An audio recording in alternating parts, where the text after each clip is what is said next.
अजीजनाबाई मूलतः एक पेशेवर नर्तकी थी जो देशभक्ति की भावना से भरपूर थी। गुलामी की बेड़ियां तोड़ने के लिए उसने धुंधलू उत्तर दिए थे। रसिक की महफिलें सजाने वाली अजीजना क्रांतिकारी के साथ बैठकर राजनीतियों बनाने लगी थी। कानपुर में नाना साहब का आह्वान पर अजीजना ने फिरंगियों से टक्कर लेने के स्त्रियों का सशस्त्र दल गठित किया व उसकी कमान संभाली। जून 1857 को क्रांतिकारियों ने कानपुर में एक बैठक की। इसमें नाना साहब तात्या टोपे के साथ सूबेदार टीका सिंह, शमसुद्दीन खां और अजीमुल्ला खां के अलावा अजीजनाबाई ने भी हिस्सा लिया।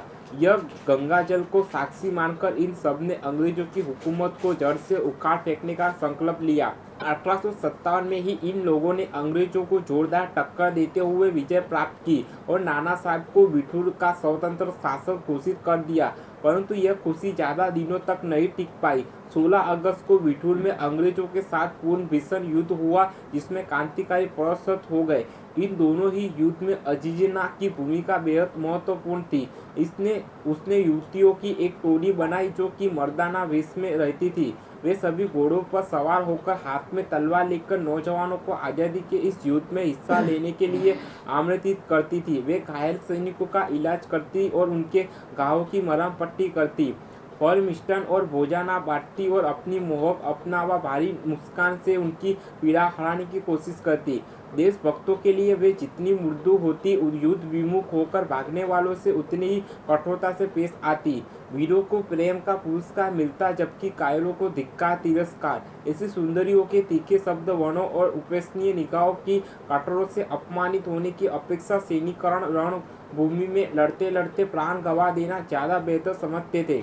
विनायक दामोदर सावरकर ने अजीजना की तारीफ करते हुए लिखा है कि अजीजना एक नर्तक थी परंतु सिपाहियों को उससे बेहद स्नेह था। अजीजना का प्यार साधारण बाजार में धन के लिए नहीं बिकता था। उनका प्यार पुरस्कार स्वरूप उस व्यक्ति को दिया जाता था जो देश से प्रेम करता था। अजीजना के सुंदर मुख की मुस्कुराहट भारी चिंतावतन युद्ध सिपाहियों को प्रेरणा से भर देती थी। उनके मुख पर भ्रुकुटी का तनाव युद्ध से भागकर आए हुए घायल सिपाहियों को पूर्ण रण क्षेत्र की ओर भेजा देता था। युद्ध के दौरान अजीजना ने सिद्ध कर दिया कि वह वरगाना नहीं अपितु वीरगाना है। बिठूर में युद्ध हुआ। युद्ध में पराजित होने के बाद नाना साहब और तात्या तोपे को भागना पड़ा लेकिन अजीजना पकड़ी गई। इतिहासकारों के अनुसार युद्ध बंदिनी के रूप में उसे जनरल हेवालक के सामने पेश किया गया। उसके अप्रतिम सौंदर्य पर अंग्रेज अफसर मुग्ध हो उठे।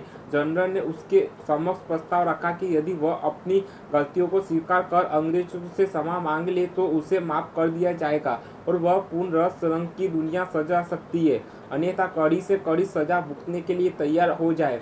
अजीजना ने क्षमा चयन करने से इनकार कर दिया। इतना ही नहीं, उस शेरनी ने हुंकार कर यह भी कहा कि माफी तो अंग्रेजों को मांगनी चाहिए जिन्होंने भारतवासियों पर इतने जुल्म किए हैं। उनके इस अमानवीय कृत्य के लिए वह जीते जी उन्हें कभी माफ नहीं करेगी। यह कहने का अंजाम भी उसे मालूम था पर आज़ादी की उस दीवानी ने इसकी परवाह नहीं की। एक नर्तकी से ऐसा जवाब सुनकर अंग्रेज अफसर तिलमिला गए और उसे मौत के घाट उतारने का आदेश दे दिया गया।